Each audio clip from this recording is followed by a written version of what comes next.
that it's supposed to be starting in a few minutes.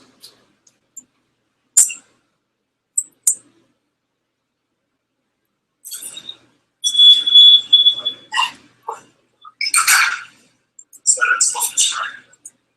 I think there's a delay, right? Probably.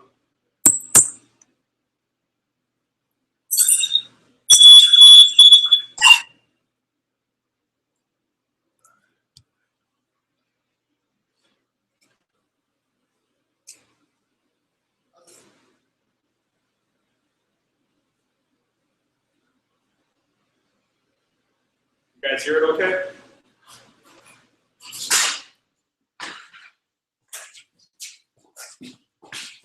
All right. How's it sound, guys? You know, everything here at Kirin Rise University is months in advance that we prepare for things.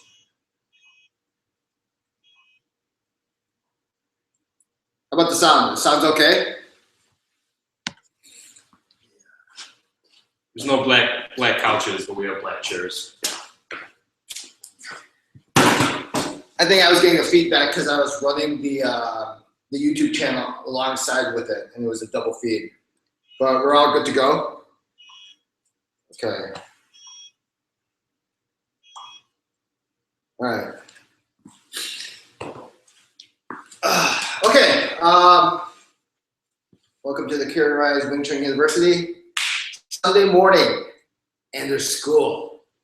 So before we get into anything as far as single sticky hands and stuff like that, any questions that you have, and I'm using double feed here, so I'm having the computer right here, and I have my cell phone here. So if you have questions right now on anything that you want answered before we get into a specific subject, please ask now, and I will answer it. Bueller. All right, no questions? So I'll just get started. Interrupt me anytime if you do have a question. All right, I'll give you a couple seconds to think it up because out of the blue, random. All right, what is this? Sifu seminar? Oh, okay. Before we do get into more detailed stuff that we're going to go over, or if you're thinking of questions right now, remember it is actually one day before February starts tomorrow. Yeah. February starts tomorrow, so Sifu seminar is what 2.5 months away. Just under 3. Just under 3 months away. So like I said, right now, I think things like renting a car, you can do that last minute. But hotel-wise, also I've been checking used Priceline. Okay, used Priceline. You can get usually, like I said before, you go from east side of Tucson is the option you want. And the only reason I'm suggesting the east side of Tucson is that's the closest area to Sifu's. So you can actually go further if you want to drive around. That's fine with you. And usually around, if you're lucky, anywhere from 48 to 60, probably the max for the best hotels that you could possibly get at Tucson. If you want cheaper, you can obviously go cheaper. I can't tell you anywhere outside of that because I actually have not really gotten outside of anywhere of Tucson other than Sifu's area. And then I think one time I did drive up, and I guess there's mountains there and stuff like that. So outside of the Wing Chun stuff, I can't tell you. And also, I think there's a deadline too. If somewhere in April, mid-April or something like that, if you don't pay in advance to Sifu's seminar, I think there's like a 25 or something extra charge, and you can't get around that. Okay, Sifu's pretty understanding, but you know you have more than enough time to pay in advance. Like I said, if you can make the 4-day seminar, that's great. If you can only do the weekend, that's also fine as well. Like I said, this is Sifu's 20th. I think it's 20th annual Wing Chun event. So I don't know how many more he'll be pouring these out. So with that, we will get started. So our topic for today, or any kind of topic, is basically let's get to single sticky hands. Okay. And I got my phone here, so if you have questions, just ask. Yeah, it's cold. I had to shut down the heater. So, but actually, it's not so bad today. This angle makes me look bad. All right. So, single sticky hands. Okay. We've already covered a couple subjects off the single sticky hands. And most of the time, I try to keep the subjects into anywhere from 5 to 10 minutes. Just for the fact that if you remember, school is long and drawn out subjects are hard to keep and retain. So, 2 things. Okay, single stick hands. Let's let me go. Here we have I'm in Tanzal, and here Robert's in Futsal. Now, in the initial, I've had questions initially that in the form we have Futsal in this position, right? We go from Musal to Futsal in the form, and people ask, why exactly in the form is Futsal shaped like this? But yet, when we do single sticky hands, Robert's Futsal doesn't look like this. Okay, I'll do Futsal. Okay, 2 things first to cover that. Remember, the definition of the families is thumb side is anything from the Tanzal family. Pinky side is anything from the Bangsal family. And Futsal is anything from the palm side family. Okay, so 2 things. You will never, ever use Futsal. If he punches at this, I've seen people doing Futsal like this, trying to catch it like that. It's like closed group. No, actually, You can say whatever you want. This is actually going out to everybody right now. You know what? I'll list it later. All right. So just remember, a lot of things people misinterpret the development and application of certain things. Like I've been ragging on the Yip Man movie, Yip Man 3, when Tyson throws a punch, and the first thing Daniel does is a bomb sound like that. Never works. Maybe in the movie. But same thing with this. You'll never punch motion with Futsal. All right. If you see someone do that and block it, what? All right. He's like, I'm gonna teach you Wing Chun. This is how you use Futsal. He punches and he's like this. Okay. He's like, oh, thank you. By the way, I'm gonna go to the bathroom and I'll come right back. As soon as you go to the bathroom, just take off. It's like a bad date. Oh yeah. I'll be right back, baby. Here, have some extra fries on me. Okay. All right, so the thing with Futsal, like I said, if you're in the Futsal position like this, when you're practicing by yourself, you need this tension. Now tension, don't misinterpret tension. Tension is balance, okay? So if I'm holding my Futsal like in this position, right? It looks like a duck-shaped position, right? As soon as I touch this, as soon as I touch Robert in this position, guess what? His tension is from the point of contact that I touch him from. So once that happens, I relax my hand and it's straight. Now, think about it. A lot of times you see Futsal, people do have Futsal like this, different variations of holding the Futsal. If I have my Futsal like this and I want to punch, what do I have to do? I have to straighten out my hand and then punch. Totally wrong, right? But if I'm already in this position here, what? My hand's already aimed at the target. Guess what? I can already extend out and just punch right there. Okay. Now people go, if we go up to high Bangsal and we're in Futsal, your Futsal here is bent. How come it's not really straight?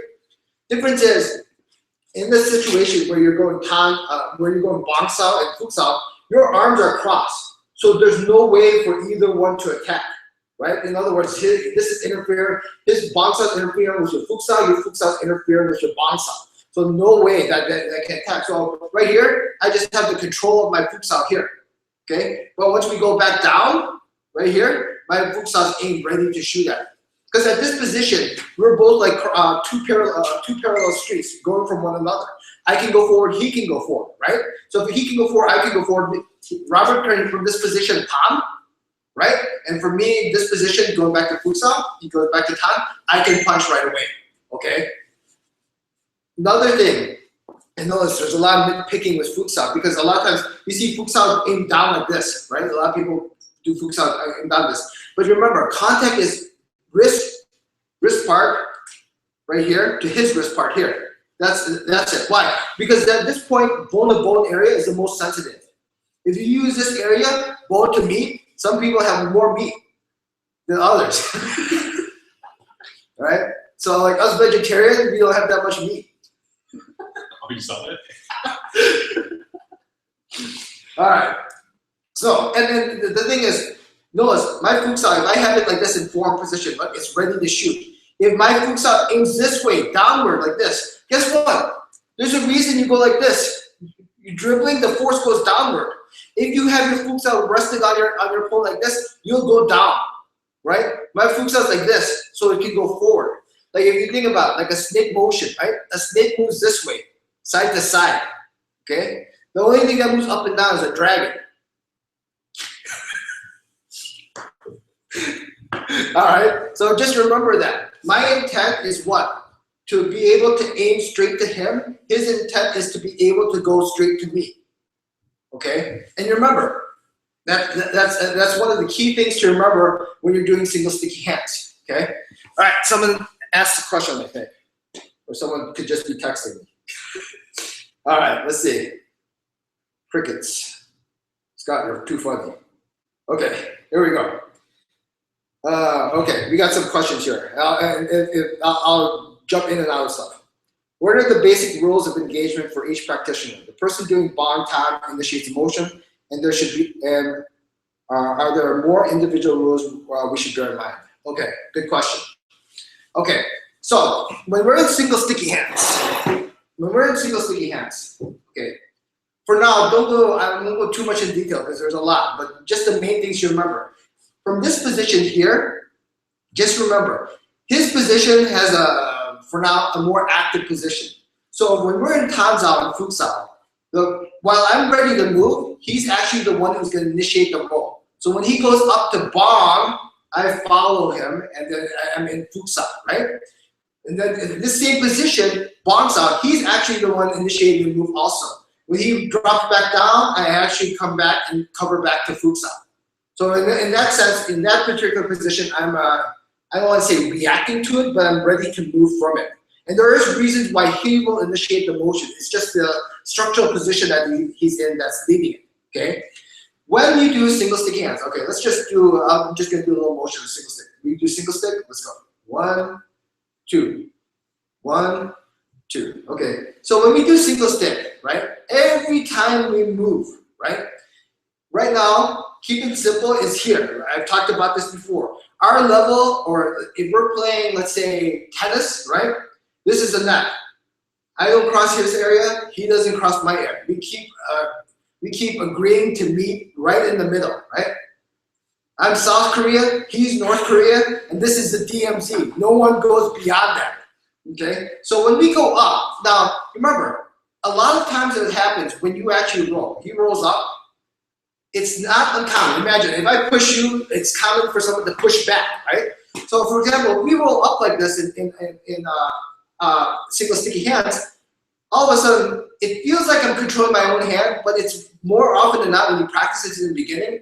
Let's say Robert moves his hand away, you end up falling. I tell you, that happens all the time. Because it's kind of like in single sticky hands, you end up going for a ride. It's like, oh, he's moving, I'm kind of following where he's going, and then next thing you know, you're actually laying on that individual, okay?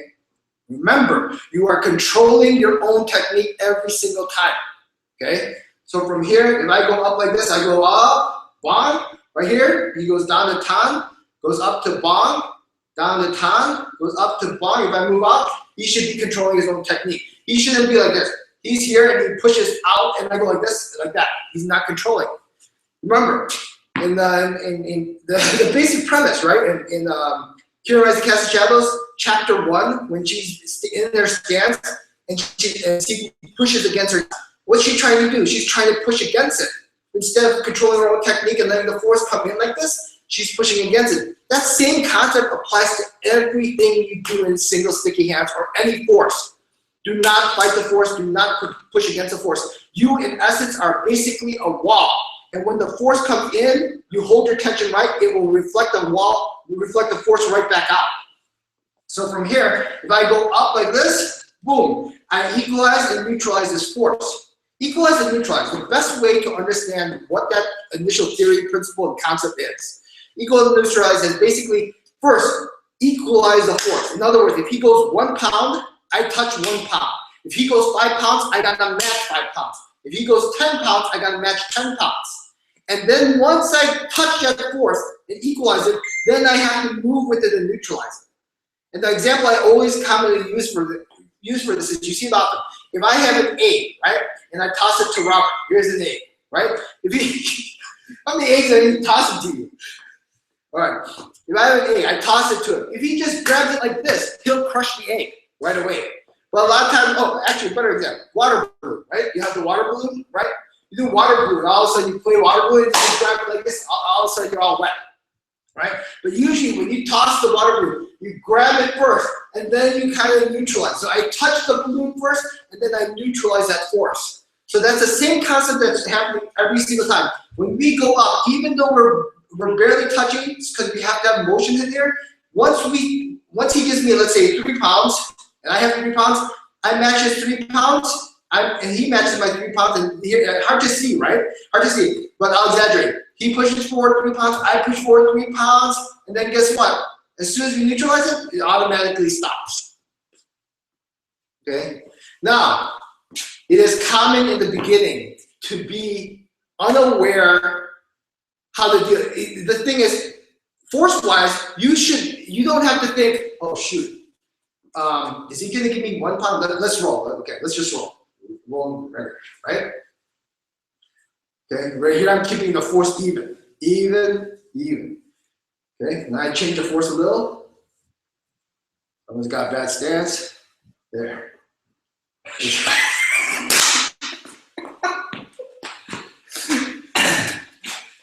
All right, I'm being a dick there. No, but that's how long have you been doing this?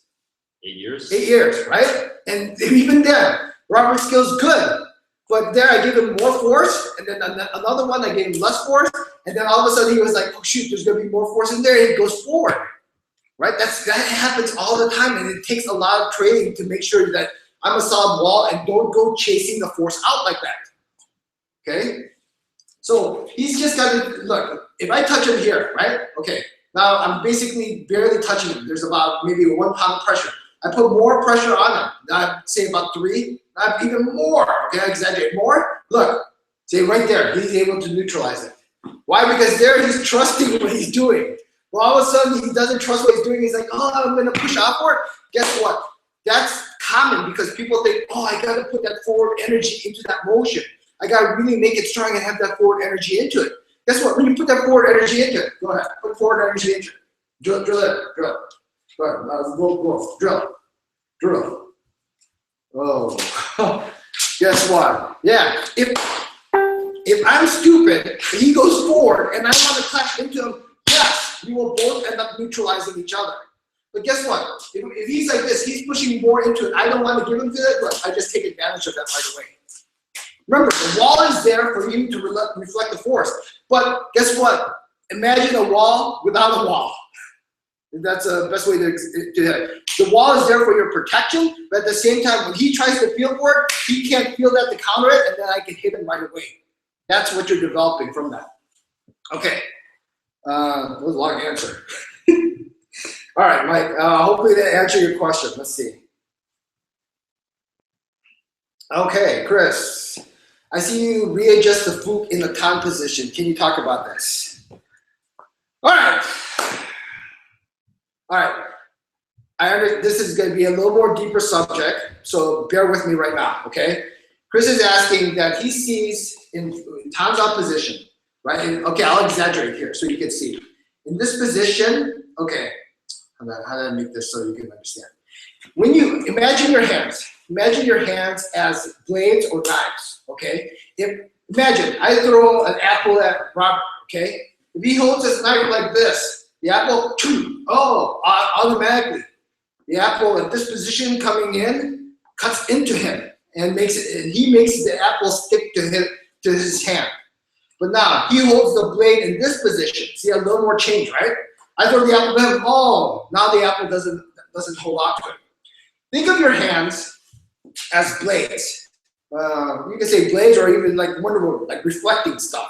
If you hold the blades at the proper angle, at the point of contact, every time the force comes and touches it, not only do you make it stick, it touches it, it cuts into you. Once he cuts into you, you're making him stick to you. Okay, so yes, in the Fukusawa position, you can say that the angles that you do the you hold the blades are somewhat different. So first of all, let's understand just Fukusawa position. Fukusawa position, okay, from this point, if I hold my blade like this, look how I'm holding my blade, just perfectly straight. If he goes straight in, like he tries to palm in, he goes in like this. See, look how my hand doesn't move at all, and he doesn't feel the cut. But when he starts to move, I'll try to exaggerate so you see this. Look at my hands. See, okay, I'll exaggerate. It's more than I need to. See how my hand kind of turns with that? Because if I hold my blade correctly, he as soon as he moves, he's cutting into my arm and forcing this turn naturally. I'm not going like this. He comes in, I turn and then jet, right? Okay, I'm not doing this. I just hold my hand position here. This point of contact is like stretch. There's a stretching position here. When he starts to move, watch, go slow, slow. From here, he moves, see how he turns my hand? I'll have to exaggerate, it's so small. He moves, it turns my hand, okay? See, from here, it turns my hand. But here, it turns my hand because he's cutting into it, and then I can do a jetsaw motion, right? So you can say this this motion, when I do Fukusawa, Chris, is more of a passive motion. Because if I was to cut this way, right? This is called cut. I'm cutting this way towards it. All right? That's an active cut. Okay? So if he starts to move forward like this and I go like this, see, I slide off it. But if I go like this and I'm aiming here at him, the moment he starts moving, look, I'm still aimed at him, but look, he's turning my hand and passively I'm scraping towards it. That scraping motion is still making him stick. Okay? So from here, if I cut this way, that's active. This motion is passive. So from this motion, he cuts here. See how it's cutting? I'm exaggerating. Cut, and that's a passive cut, and then that's easy for me to deal with that. When I go up to Bangsao, okay, this way, going this way, see, I'm turning my hand this way, that's an active cut. In this position, I want to be actively cutting him as opposed to passively cutting him, going this way, okay? So watch, what's the difference? If I go this way, active cut, I'll exaggerate. This way, see how it kicks back into him. See how I'm rotating it? I'm making it a little tighter so you can actually see. This point of contact here cuts back into him right away. See, turning this way. So one goes actively, the high Fukusawa goes actively to one side, and the low Fukusawa goes passively to the other side. Okay? So that's the difference in the cut. Would you say reference-wise then? On low Fukusawa, you actually kind of see your palm a little bit. You can say that. Yeah, you can say. Yeah, you can say that. Just to reference, if I'm here in high Fukusawa, exaggerate. You won't, but just to keep a mental frame of thought of which way. If I want to go active, right? He sees my palm. Okay, he sees my palm. If I want to go passive, I see my palm. Technically, I'm not. I'm only going to move this much. But just to understand the direction of which way active and passive cut goes when you do this, just remember that. Active for high Fukusawa, he sees my palm. Passive for high Fukusawa, I see my palm. Same thing on low. Here, I don't see it. I don't see the blade. Active, okay, so, and remember, exaggerate. You don't even move this much. Active goes towards palm area. Passive goes towards my motion. Now, just to give you an indication of what that means, look. If I want to do active cut, look. He moves in, and look how little, I'm barely moving. I'm even moving more than I have to so you can see. So that's an active cut, but notice I'm not doing my palm this way. Just to understand the direction of which way I'm holding the blades. Where's my stuff?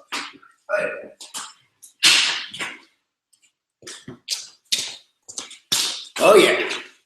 So, let's see, how is it like this? So from this blade right here, right? Imagine I'm going, my blade's here, I have to turn the blade this way to cut towards him, right? Cut towards him. That's actively cutting towards him, okay? If he pushes it this way, passively. See how it's coming back to me? Passively, okay? Now the key thing to remember is, if I'm holding here, right, and he moves, the force kicks into it. If I move this, hard for me to cut, right? You notice if I hold this like this, and he throws the apple here, automatically it cuts. If I move this around in any direction, harder for me to cut. So same thing, if I'm doing this in this position, He comes into palm, and look at my hand. Look how it moves. See how it's moving? Okay, palm. See how it moves? That's too much movement. That's called, the structure is collapsing. Okay? My structure is here. Look how my structure is here. He's here. Palm, boom. Look how it barely moves. It barely moves. Because the triangle really, from here, the motions and angles is so little. If you remember, in the 20 single man technique, look, if I go Tanzao here, right? Rotation from Tanzao here, Wang Sao, Lap Sao, Pak Sao, Lan Sao, Bu Sao, Jump Sao, Wu, Yun, Jet, outside jet, gum. Look how small of the area it takes to rotate from something like that. If he punches towards me, look, Tan, right? If he jets me right here, jet, circle around cow. He punches towards me, jump, right? He pounds again, jet, I hyun. He punches towards me, outside jet. Look how little that area is to adjust from one thing to another. Why is that? Because I just need to aim at your triangle, and this will automatically deflect the force. If he punches towards me like this, right? He punches towards me. I don't have to block him all the way out here. I don't have to block him all the way out here. He punches towards me, look, punch, boom, already blocked. Extend your arm all the way around. He won't hit, right? He won't hit my center, right? Here, he punches towards me, he's gonna hit my center. I adjust it like this, look, he's already off. And then from here, palm, all right?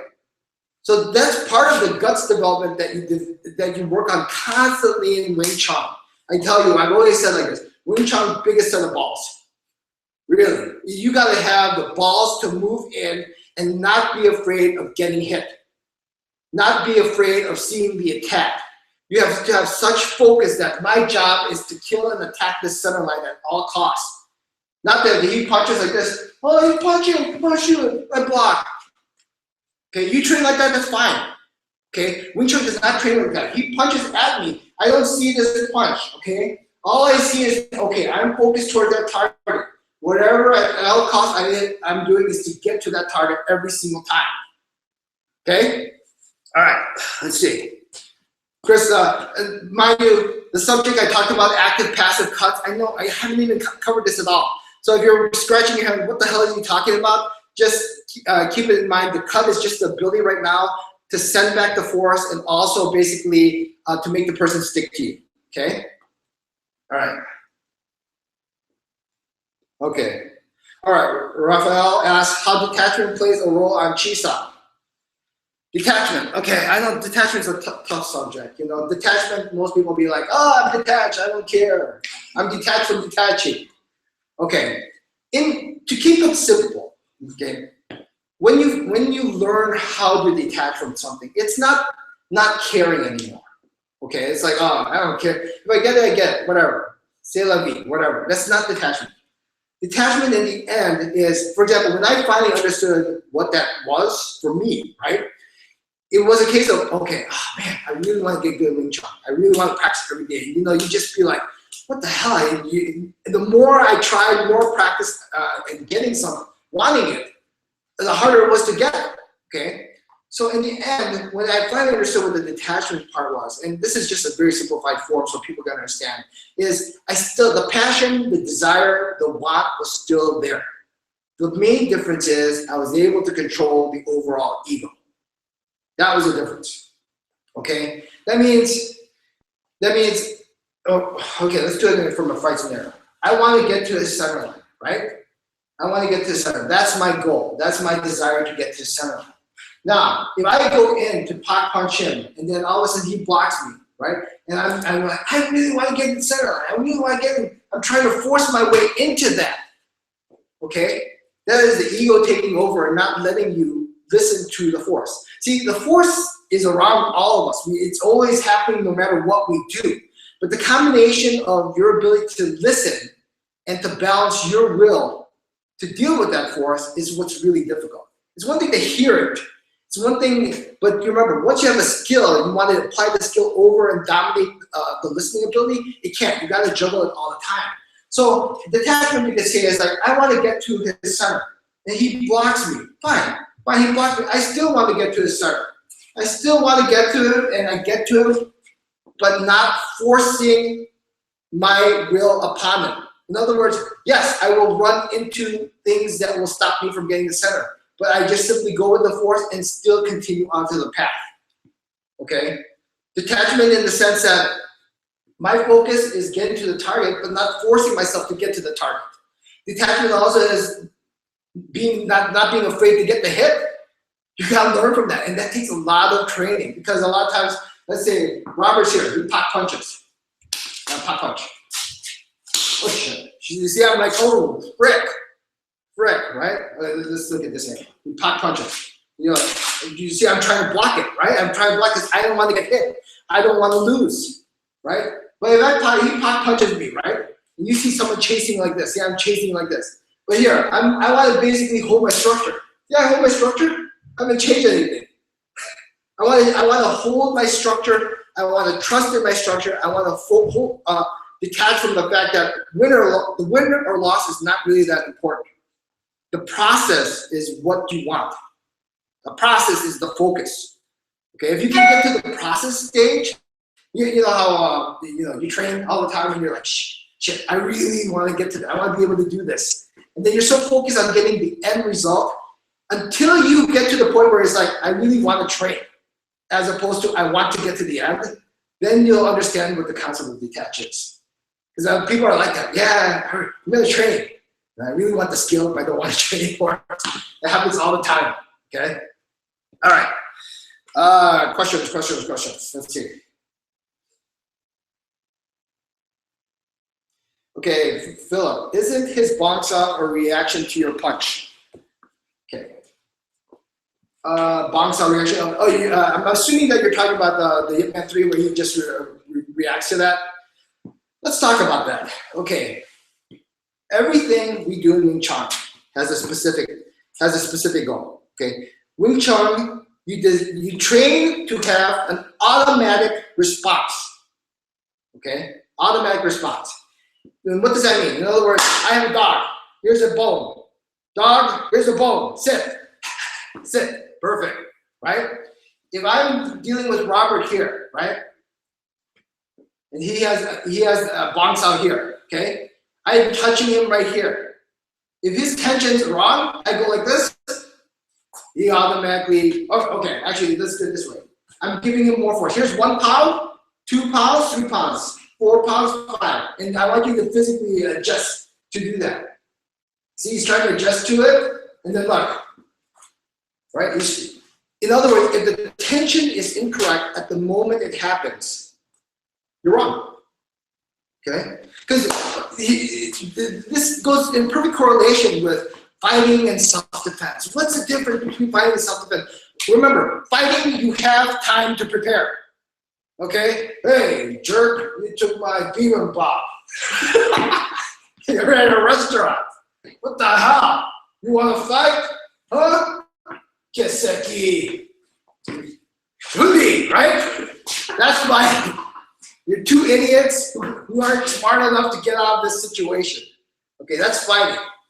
Self-defense. Robert's walking out, same situation. He's at the restaurant. I was like, that's a jerk. That's a jerk who took my bibimbap, right? He's coming out of the door. All of a sudden, I was like, like this. You don't even know what's happening. So that's why in self-defense situation, shoot, react, block first, and then you react from that. Because in the end, you don't know it's going to happen. That's self-defense. Not self-defense is like, I grabbed my arm. I'm going to be attacked now. All right. Spinning around. Yeah, that's why you can't memorize technique, right? Technique in the beginning, yeah, you develop the coordination and all that, but remember, sometimes you don't know what's happening. It's kind of like, oh shoot, the hell, okay? So, in the situation that you're asking, Phil, as far as isn't this bounce out a reaction to your punch? You are 100% correct. It is reacting, and you never want to be in a position of reacting. Because if you are reacting to the individual situation, you will lose, okay? A little bit in the concept of fighting, okay? Okay. If we're here, we're in a close the gap situation here, okay?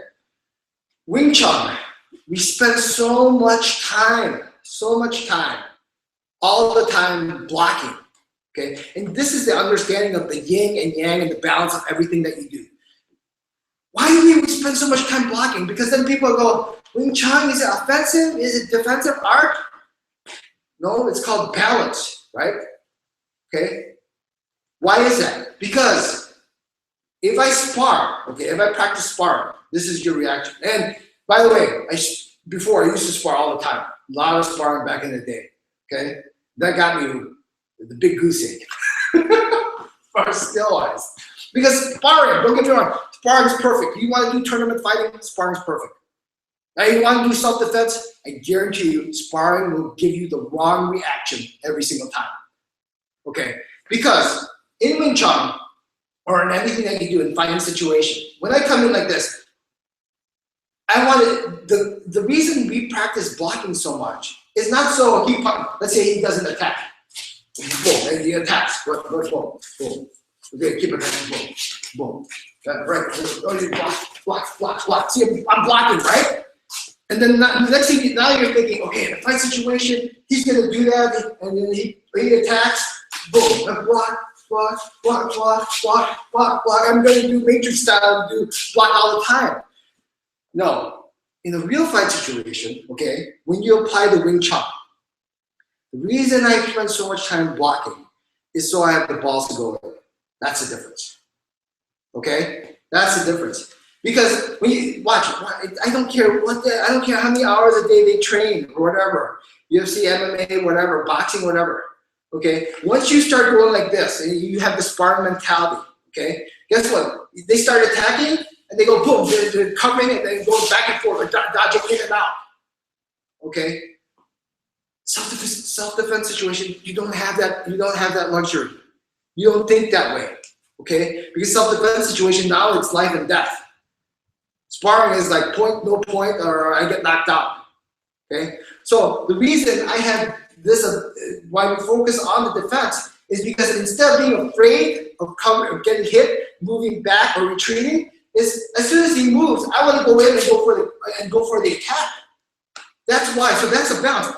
I practice so much defense, so I have the balls to actually go in. I don't practice attack nonstop and just guess what? Cover up. Okay? Does that make sense? I mean, if you really understand it and you understand the difference of it, it makes a big freaking difference. Okay? All right, Phil, hopefully that answers some of your questions from that. Okay, let's see. Mike, this is a rehash of my previous question. I missed something out. At the top of the roll, bottom, it seems easy to make a connection with your partner structure. It becomes less easy due to the structure, due to the nature of the contact, to still feel this in time and futsal positions. Is there anything to bear in mind when in the bottom of the roll? Yes, good question, Mike. Very good question. And this is, like I said, if you come to Seafood Seminar in April, May, right? Write down questions and have them ready for them. Okay, don't let the crickets take over. Okay, one of the things when I first went to Seafood Seminar, question after question, I was the one who wanted to ask the most. Don't wait for someone else to ask the question. You have a question, ask. Okay, so it's true, Michael. I was kind of briefly going over that. In this situation, it's like a cross. He's horizontal, I'm vertical in this motion. Neither one of us can attack in this position. But in this position, Hanzao and Futsal, right? It's like a two-way street. He can attack, I can attack. The main thing to keep in mind in here is aim at the center, okay? Aim at the center means I'm aimed right here to his center line, he's aimed right here to my center line. But more often than not, when you feel this point of contact at the wrist, you aim this way, to the side. Like Robert will push off to the side and I'll be pushing here. I want to win this part. No, you don't. Because he can push off to the side. If he pushes off to the side, look, push hard. Then he can move me, right? Because two forces are going this way, left and right. But look, he pushes to the side, I'm aimed here. How come we can't push? Because he's aimed this way. I'm aimed this way. Right? Because if I go this way, you're fighting a force. So just remember, and I cannot stress this enough. It's okay if it happens. You're gonna do it. I did it, and you're gonna do it for a while, and you're gonna do it for a couple of years, where you'll be like, don't push it aside. Don't push it aside. He's gonna push it aside. I'm gonna push it aside. But for the most part, go to the center line. Go aim at him.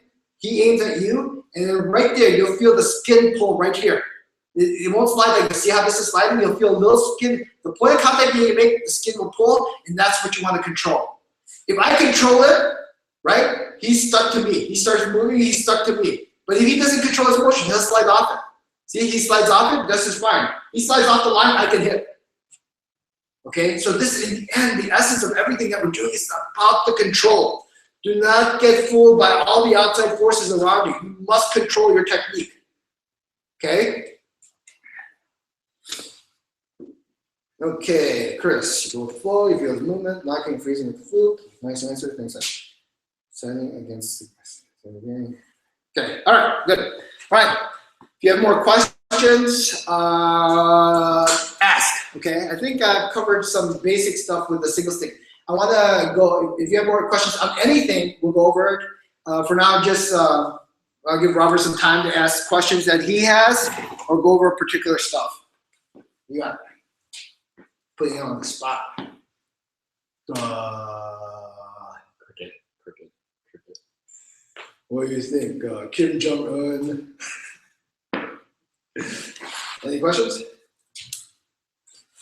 All right, let's do this. I usually work with Robert. We'll do a little Chisao session. If you have questions, ask. Doesn't have to be in this particular thing. And you can see some of the stuff I work with him too. Right? So here we're rolling, right? Yeah, rolling is very nice, simple. And the main thing with rolling a lot of times is staying square, okay? Being square to your opponent. Natural forward energy.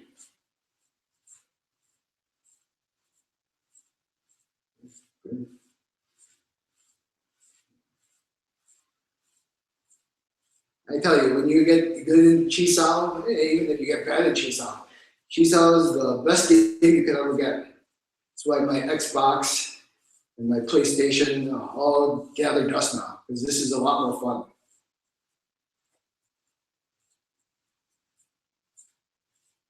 And when you do Chisao, single sticky hands, double sticky hands, a lot of times people try to go for the speed. You don't need speed. See?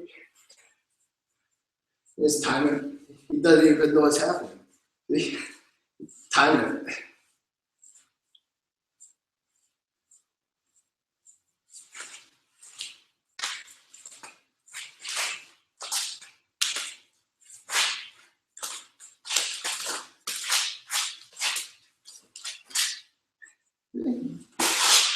I pass it the old time.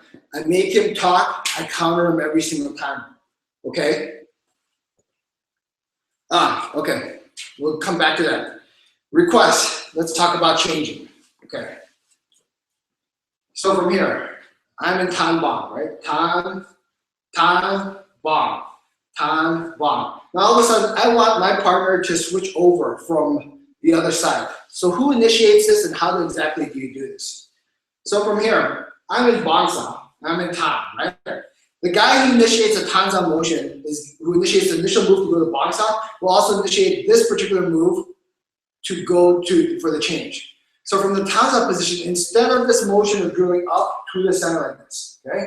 Drilling up to the center from this. Look, I'm from here, see how my arm drops? Maintaining contact here, and it comes around to a Fuksa. So from this position, I'm going from inside. Why am I inside? Because right now his hand is outside. I'm inside. I go from inside going up. Okay. Now, that means from Tanzao, I'll roll around and go to Fuksa position. So it looks like this. So it's hard to see from that angle. A lot of times people go Tanzao and they try to circle around with the wrist and try to make it close because they're afraid that if they lose contact, the attack in the inside is going to come through. Okay, so a lot of times people go like this and sneak it around, right? So for example, here, and see how I'm like, oh shoot, I don't want Robert to hit me, right? So let's try that again. See how I'm sneaking around with the wrist? Let's get a little closer so I can see. So from here, snake around with the wrist and then hook, okay? Look, if you look at this, if I look at the motion, look at this motion.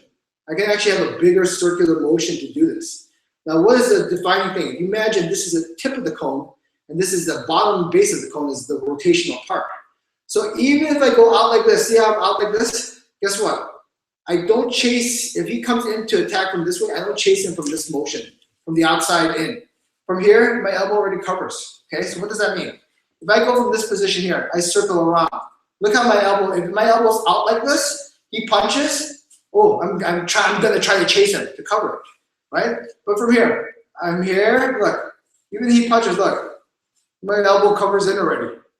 You can't, it's hard to see, but instead of the punch here, it's here. Why? Because from this motion, my elbow covers in. I always cover from the inside first, safest, all right? So from here, look at my elbow. It's not tightly in here, just natural. From here, he punches, look, already in. Okay, so think of it this way. If I'm here at the door, blocking, guarding my home area, I'm at the door, and he's out here. I don't want to go chase him out here and say, don't come here and come into my house. I'm already at the door. He comes at the door, guess what? I just close the door. Because the door area is what? From this area here, right? This is me chasing out here to deal with that. Look, here's the door. The door is my elbow. He comes in, look, my elbow comes in the middle, already blocks the angle. So simple, right? So when you do the changes, for this initial changes, I'm going down from the Tanza position, he follows me up, and then he goes to Bangsa, I go to the Fusa position. Okay, then roll. Robert does it, he'll change too. And I switch to Bang, see? So we'll do this one first. This is a simpler way to do it. Okay, from here, motion, boom. And you remember, you want to maintain the touch throughout the entire time. I don't want to go from here, gap, and then try to maintain this stick from that point on. From here, you want to control it. See that control here. Now the guy doing, what is it, from Fuksao to Bangsao, right? He's going to follow also what I'm doing to make the change, okay? To make the change. So for example, where is it? Yeah, he's here. When he does this, look, if I go like this, see I'm trying to push him out, I follow him also, but I don't make it so tight where I'm like this to do the change. I'm here, comes around, see I follow him, and still here. The entire time I am aimed at the individual's center line. So even if he goes like this, and look, I'm not pushing out to this side here, because if his arm moves out of the way, I'm chasing this way. The entire time he moves out like this, moves his hand, boom. I'm aimed at his center the entire time. So don't, that's a difficult concept sometimes because he's moving, you're aware of it, but at the same time, all the time I'm aimed at the center line, every single time, okay? All right, you want to add anything on that with the change? You were teaching that the other day. Yeah, but then you were correcting my teaching. It's just fine, right? Remember I said you got to practice it, do it, teach it, and that's all part of the process. Is aiming the same as targeting? You could say that. You could say aiming to the target is the same thing. Aiming to the target is the same thing. Because you can either, if you're not aiming to the target, you're chasing hands. Okay? And every single time, think of it this way. It's kind of like a flow. Imagine like a constant flow of that. No matter, even if his hand's out here, right? His hand's out here. When his force, I should always be sending it back to him, right? See, in this position here, this position, even this position, it's always going back to the center every single time. Otherwise, even in this position, like here, like see how it looks like he's pushing out like this? I'm not aimed here at this position. Here, it's look, see how it's sending back to the center line? I'm exaggerating so you can see, right? I'm not seeing if I go like this, I'm aiming to his hand. So every position, no matter what you are, you're always aimed to the target. If you do not send the force back to the target source, his center of gravity, that means you won't disrupt his power, right? I want to kill the source every single time. Okay, what do you got here? Mike, you just answered my questions regarding how to maintain focus at the bottom roll. Great. Which leads me to this. It seems easy to get 5 pounds of the roll, but not at the bottom. Is it okay to have this imbalance in the roll at this stage, or should we try to make it balanced from top to bottom? Take some emphasis on the, oh, good, Mike, good questions. Much better than Robert, especially better than Negron.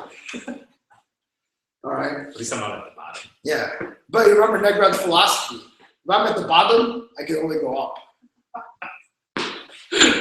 See, Negron's always worried because when he talks in class, because everything he said I put in the book. Book 2 is filled with Negrons. That's what we'll call it, the Negrons. You say, where do you get this? Where do you get all this material from the book, Danny? So yes, in this, when you go up in the cross position, Mike, it's easier to generate a force because you're crossing. It's crossed, right?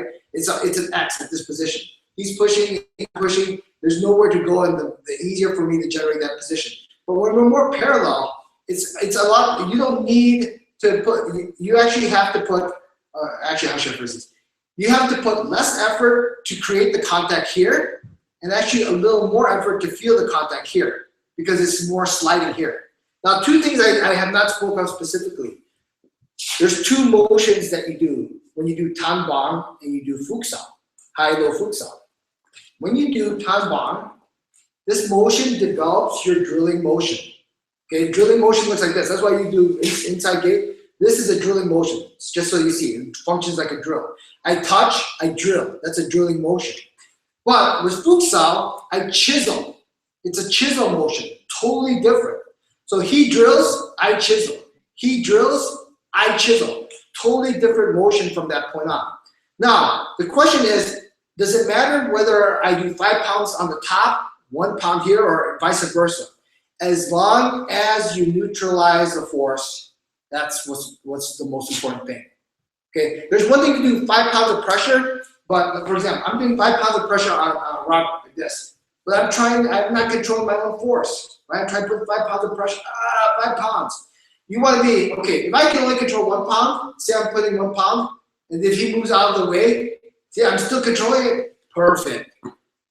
Then you build your ability to hold that amount of structure each time, okay? You don't have to be 10 pounds right away. You can't control 1 pound, what makes you think you can control 5 pounds? Build up to it, okay? Build up to that, all right?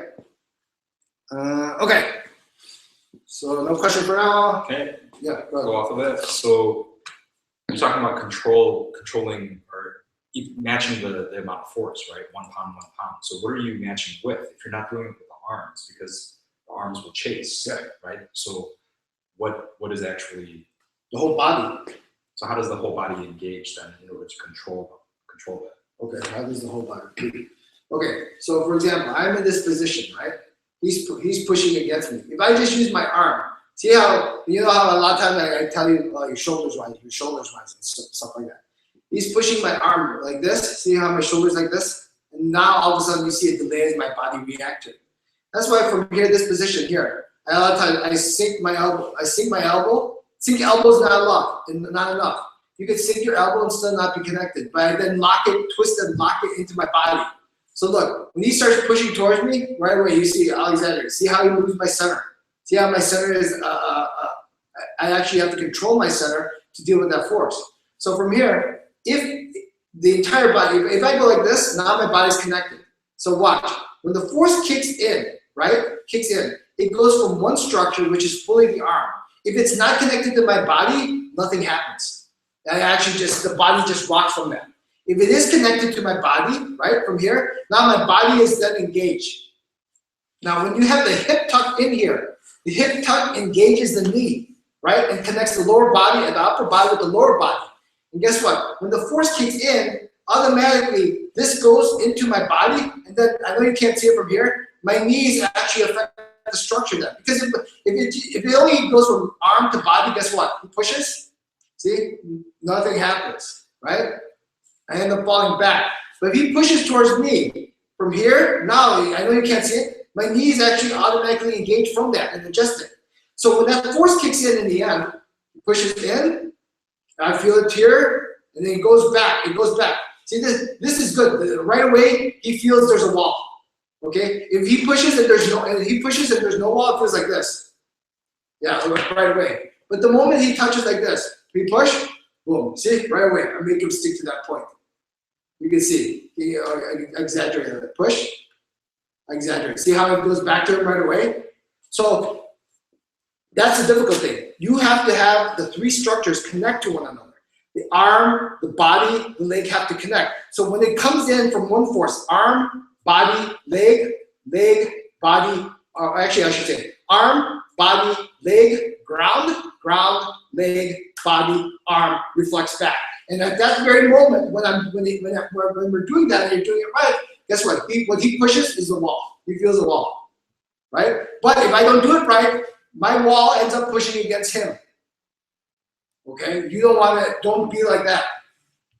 Be the wall, let him run into the wall, and automatically when that comes in, see, when that reflection happens, the more he pushes, right? See, the more he pushes, you see how the center is going? See, he's pushing. If you push against the wall, you're and the more you push, you're pushing against the wall. Not me pushing the wall itself. Oh, sorry. All right? So when that happens, he pushes against the wall. I hold my wall. So I just control my center automatically. So if he feels that, what does Robert have to do in return? He has to make sure his vertical is being controlled by himself. He has to control that vertical in place. See, I push, he push. I just control my wall. And I relax. Perfect. See how he automatically holds the structure himself. If he's not holding a structure, he wavers right away. Okay? Big difference from that. All right.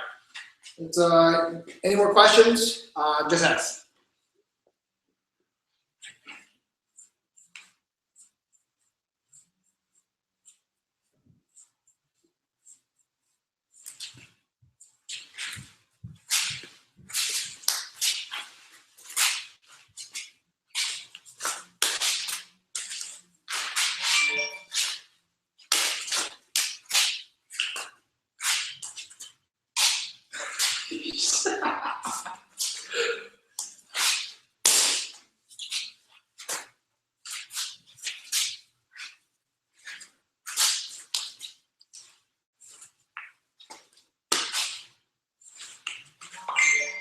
All right, we got any questions? Okay, that's not questions, it's text. Zone that's go. Yeah, okay. Okay. Chris asks, your structures are good. Can you show how to break your opponent's structure? Okay. To break structure, you have to know structure. What does that actually mean? So let's say, for example, let's see. Can you see the thing? It doesn't matter. Yeah, like this. Okay. Go back. So let's say Robert takes a forward step. Okay, forward. He's exaggerated forward step. See, he does forward step, one leg in front of the other. Okay. It doesn't matter what it is. Every structure has its strengths. Every structure has its weakness. So you remember that saying I said, know yourself, know your enemy. Yeah. If you know yourself, if you know yourself, you know your enemy, you win 100% of the time.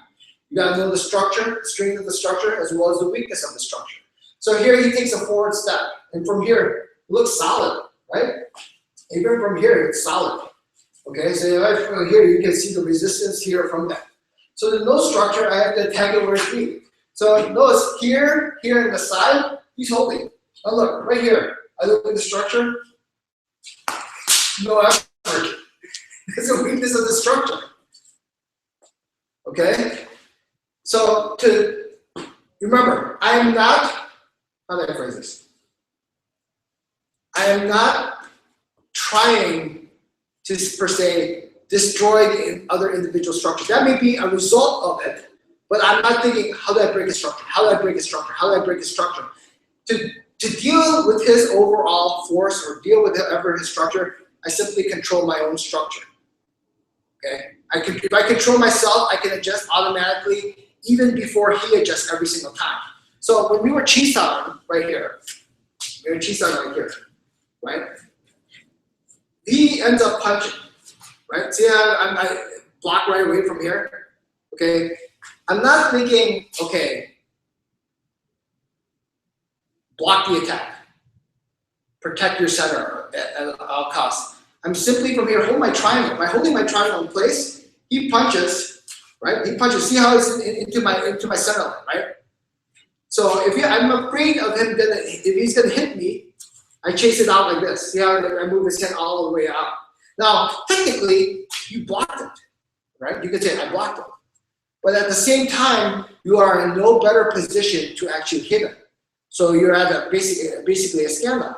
Because a technique that is effective gets the job done in one move. And what does that mean? So for example, let's say Robert punches me, right? He punches here.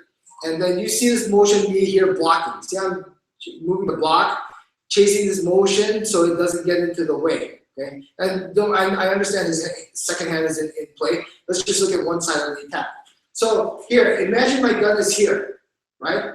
All of a sudden he punches to me and I'm worried about him hitting me. Now look where my gun is aimed at. Here. So for that split second, yes, I blocked him. But at the same second, no, I'm not aiming to the target. So what I want is, if he punches towards me, fine, punch towards me. But at the same time, aim to the target. So basically killing two birds, one stone, blah, blah, blah. Okay? But in order to develop that particular skill, one must first block to clear the line to attack. That's why you spend the time. Block. Learn how to block. Learn how to block. And that's a good thing. I've always said this to when you're a senior student, or if your skill is slightly above the other person's skill, let the other guy go gung-ho and attack on you, and you just keep developing your blocking ability. Okay? Okay? You want to, and let's talk about that.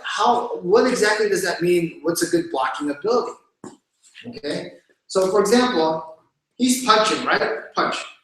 He's punching like this, and then all of a sudden you feel like this, I blocked it. And most people would be like, I'm happy. He punched me, I blocked it, even though my technique sucks. Okay, so I want Robert, okay, I want to demonstrate here for him. Punch fast.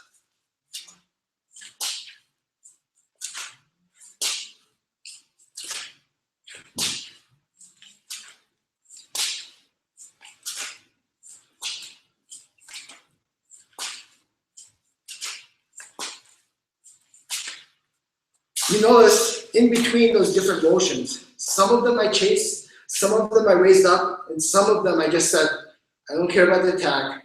Let me control my own technique and keep the shield in front of me. Okay? That is what you are trying to develop. Not, oh, I blocked it, he didn't hit me, but I was so tight. Oh, yeah, I'm doing well. And I get it. In the beginning, it's kind of like getting a belt. I'm so happy I got my belt. And it's fine. We all did that. I got belts too. Lada dada. Okay? But eventually you come to understand, gotta kill the ego. Gotta control the ego. Gotta make sure that if I'm working with Robert here, okay, I'm gonna do the punches.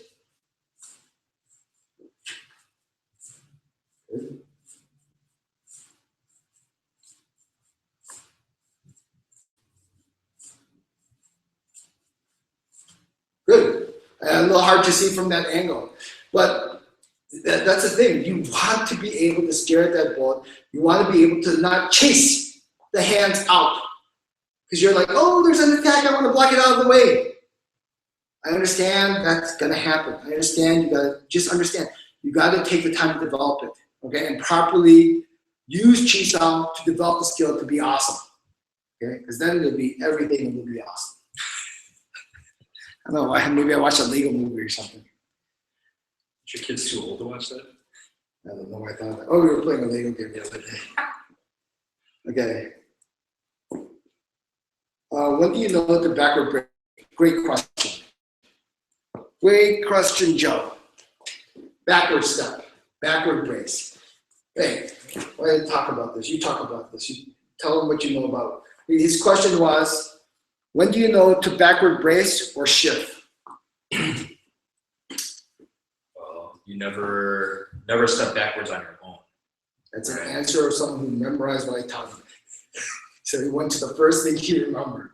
Let's see if you tell me. Never actively passively step. Never actively step back. That's fine. That's fine. Go ahead. Just being a dick.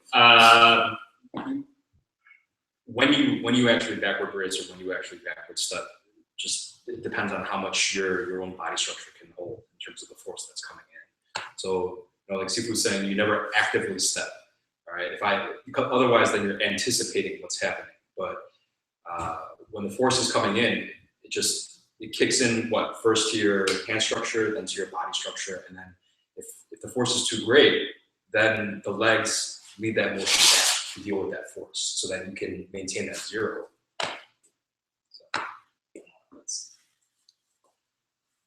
Not bad. Example. So example. Okay. I'm here, right? He's in barn style. I push you. When do you backward step? How does the process go? So if I give it like this, what happens? Well, explain from here. First here at the point of contact, I have to equalize and neutralize that force that's coming in. All right. If I don't do that and he's punching, then first off, my hand structure is already collapsing, and then I'm engaging it backwards. But what you have to do is meet the force. So when we touch, I'm already equalizing and neutralizing. Then I have to meet forward that force. It's all happening simultaneously. It's not like one then the other. All right. So here, the force comes in. I start to feel the force kick in. I have to continue engaging it forward, and then I make the adjustment to the body so that I maintain the 0 point. All right. That's good. What does the body do? Just show me right way and wrong way. Okay. So people understand. So show me what you said is good. Right, wrong way. Right, wrong way is easier for me to come up with because I do that a lot. So he comes in with Sifu is punching, right, and the force is coming in. Right, I'm just allowing the force to push me back. Then, right, and if you can see, the vertical goes off, it tilts, and then I have to catch myself. Right, but then I don't maintain the point. I'm not aware of that point of contact anymore. I'm actually what we call gapping, right? Even though we're still touching, I'm not equalizing and neutralizing the force that's at that point. Okay? What's the problem with that? Again, well, you're always playing catch up. Then you have to react. Okay. Well, you gap is what? No target, right? No target. Okay. So I go like this, do the wrong way again. And you can't, it's too slight to see, but if you ask me what I felt there, I gap. I'm not aware of that point of contact. So when the force comes in, right, I'm pushing back into his wall, and then I'm reflecting back off of it. That's kind of essentially what's happening. Yeah, so imagine the force is here. If it's 5 pounds that I engage in and deal with him, maybe he goes 1 pound, maybe he goes 10 pounds. If by fluctuating at the point of contact, he has no control of the situation. Okay, then show right. So I'll try and do it. I don't know if I can do it well. But I target. So I target Sifu, his center. And what I'm feeling right there is engagement at that point. Right, that little stretch that he talks about. That's what I feel right there. That's happening. I'm not pushing off. I'm not sliding through this way. I'm actually aiming right there, and I'm trying my best to reflect back into him. Right, so I feel that stretch. That's that signal that lets me know that I'm equalizing and neutralizing that force. When that force comes in, I'm continuing to target at him. That comes in, I start to feel it kick in. Now I'm not letting it load up on me, but I'm still aimed at him. And then if I feel as though I'm losing my 0, then I make the adjustment, right, to stabilize my vertical, right, still aimed at him at that point of contact. Good, actually very good. Because if you remember, development-wise, if you don't develop it properly, let's say just do this on the force, he's pushing towards me. A lot of times when people feel the force here, and then they just rock back and step back, right? No control whatsoever. Or if he pushes back, I step back here and nothing, disengage from the point. But remember, what you're developing is that control of the center of gravity. The force may come here. Let's say he rocks me back, right? See, he rocks me back. If I step back like this, he goes further harder in, I'm gonna fall back. So in actuality, in the blink of an eye, when he rocks me back like this, guess what? I regain my center of gravity, and then I step back. Okay, so imagine, so this doesn't ever change. What you feel here. No, I control it. That means I answer the 5 pounds. The 5 pounds is here. He rocks me back. I stabilize myself and then step back. So it may be a case where the force kicks in and I have a glass of water in my hand. The water spills. And if I let the water keep spilling and I step back, no good. But all of a sudden the force comes here, the water spills, I regain it until the water doesn't spill, and then I step back. Based off that force, that's what you're learning how to control. Okay? I tell you this, center of gravity control, godlike. If you control your center of gravity, control all this stuff like, oh, he's gonna go for your legs, you're gonna fall and wobble. Hard to wobble when you're trying to move a mountain. Because the center of gravity, I know exactly where my center of gravity is. You grab one leg, I just adjust it. Here, grab my leg, and then just whatever, boom. Right? But if you have no awareness of center of gravity, you just fall. But what do people like to focus on all the time? Oh, I want to kick, punch. That's great. Learn to appreciate the beauty of the basics. If you fall in love with it, I tell you, you will have skill unlike other people. Okay? All right. Let's see, is there more questions? Yeah, good explanation. I was worried for a second when you just said you never step back. Okay. Illusion. Let's see. Okay. Can you tell us when doing double stick on point of contact with wire, where are your hands aiming? Is it directly to the center or in between center to each pectoral muscle? Okay. So basically you're asking on the path that it's going to. I'll just explain it. So for example, let's say he's a box on here. Let's do it single. It's the same thing. Now, it's true that if I have my hand in this position, I have my gun aimed at him. I want to aim it to his center of gravity, right? Aim it to his center of gravity. But if I just aim it to his center of gravity like this, let's say I'm pushing to here, see how nothing's really happening to his center of gravity? Because think of it this way. His source is his center of gravity, right here, his stance, right? So from the source is the sense of power that he shoots out to his arm. So imagine, I may be touching here, but that means I have to send it back, kind of like the hose, right? Kind of like the hose. The hose is going through one way. I want to jam it from the point of contact and send it back exactly to the point of origin, all right? I want to send it back to the source. So here's Robert, right? North Korea. He shoots out his bombs. We have news. They still run out diskettes. 3.5 massive diskettes. But somehow they have nukes. Oh, they've upgraded to floppy. Oh, they got floppy now. What's floppy? 512 kilobytes? I forgot. So, anyway, strength is the center of gravity, source of power. He's sending it out to his arm. So if I bypass it and just try to go to the center, no good. This wall, when I create the wall, his power comes from the arm to the elbow here. I must send back the power from which it came from, the very path it came from. So from here, this power, when he reflects back, has to go here to his elbow, has to go here to his shoulder, has to go here to his center of gravity, has to go here down all the way to the ground is how you send the power back. If you just bypass it and send it in straight, that is the wrong way to do it. Okay, that is the wrong way to do it. Okay, I don't know. Hopefully that answers it. As far as how to do it, that'll be more. Yeah, I was like North Korea attacking already. Excuse me. Okay. YE, can you demonstrate the defense with front of the triangle, middle, and the end, and give an explanation of what's happening? Okay. Triangle. All right, we'll do about a couple more minutes. This class is so long. It's so free. I'm kidding. All right. So the question, a lot of times when people attack, right? Let's do. It's like think of it at different ranges. Here's your triangle, right? Front of the triangle, middle of the triangle, the base of the triangle. Okay, and a lot of times you think, oh, once it gets past this area of the triangle, you're in trouble. But technically, you're not in trouble because, yeah, if he punches, yeah, you could deal with it right away in the beginning, But let's say all of a sudden he punches, and all of a sudden it's coming through, and it's just about to hit you right here. Well, guess what? Actually, use this side. It's punching. He's coming through, it's coming through. Looks like it's gonna hit, and people go, ah, shoot, I gotta get out of the way. Well, a couple of things to remember. He's punching here. If he hits it here, it's square on. But right here, look, I think of the base too. See, my base is involved here too. See, the more he punches, right here. See how I use my shoulder, still catching? And then from here, I can automatically come in right there. So there's different levels. Let's say he bypasses all three defense, right?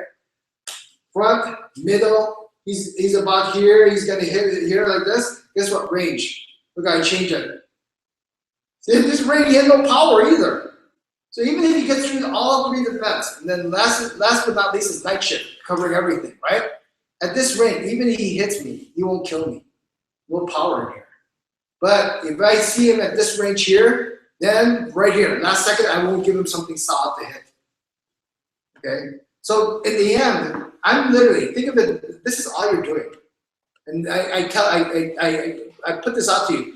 Find any other art that does this, that has the triangle base. And don't say Wing Chun, because a lot of Wing Chun doesn't have triangle base. It just says triangle, but it doesn't function like a triangle, right? All I'm doing every single time is whatever attack he has to do, I put my triangle out there. When my triangle's out there, guess what? I still don't do the triangle dealing with here. I'm not concerned about that. My triangle is concerned about one thing. My triangle is concerned about going to the target. And my target is here, and then automatically I deal with it from this point on. That's all I'm doing every single time. So when we're chi-sawing like this, right? Let's just goof off. I'm here, boom, goof. He does motion, look. I put my triangle in front, right here, and we let the balloon come in. He does his next motion, boom, I go in here.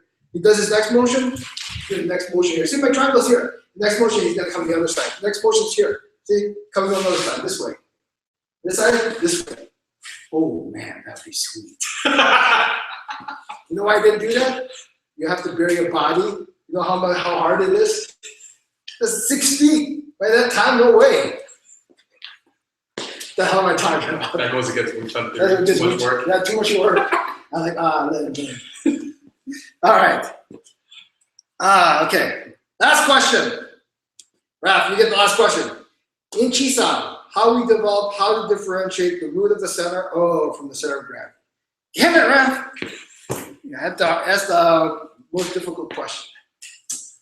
Let's see, how do we do this? Okay, I'll add extra bonus. Wing Chun, I think probably the most annoying thing I hear. Wing Chun is about trapping hands, right? What's trapping hands? I'm here like this. All of a sudden, he's down Wing Chun. I'm trapping his hands. Okay? Real fight situation, you never trap hands like that. Okay? How do you attack the root of the center? Well, let's do my demonstration. Okay? Here we're just doing basic chi-sa. Look like this.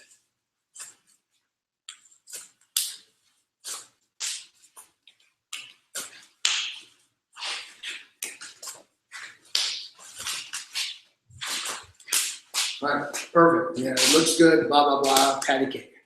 All right, now let's see a difference if we attack the root of the center.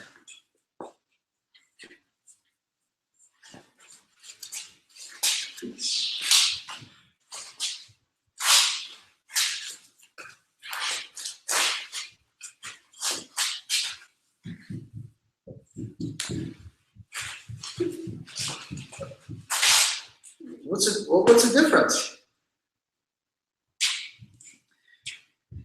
Let's go in detail on that. His hand is here. Okay, let's have two hands here. His hand's here. Usually, when you pop, right? People pop. I hit. See, I'm just hitting, right? And then people be like, oh, well, I'm gonna pop, and I trap him, right? Even back, awesome, you trap. I touch. The moment I touch, I attack the root of the center. What does that mean?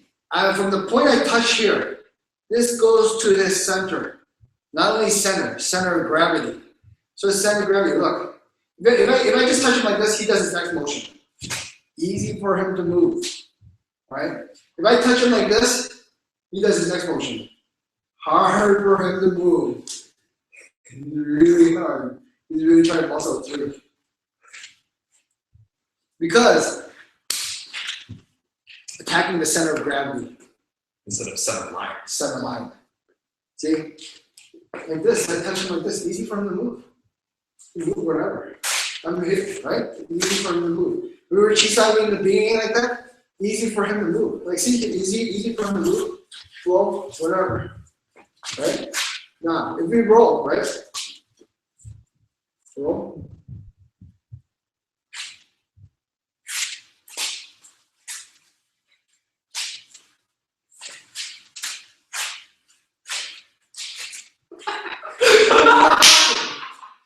Why are you blocking?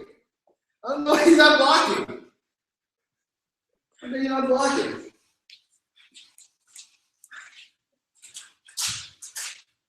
What's going on?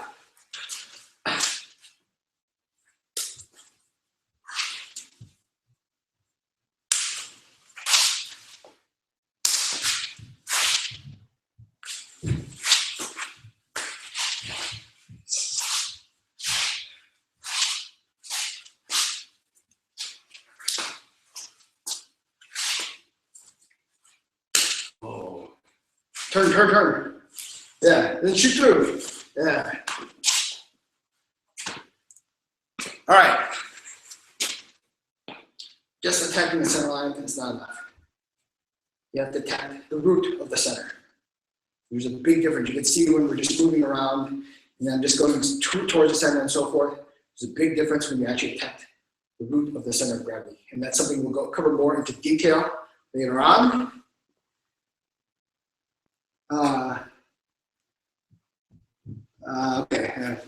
Okay, thank you for the comments.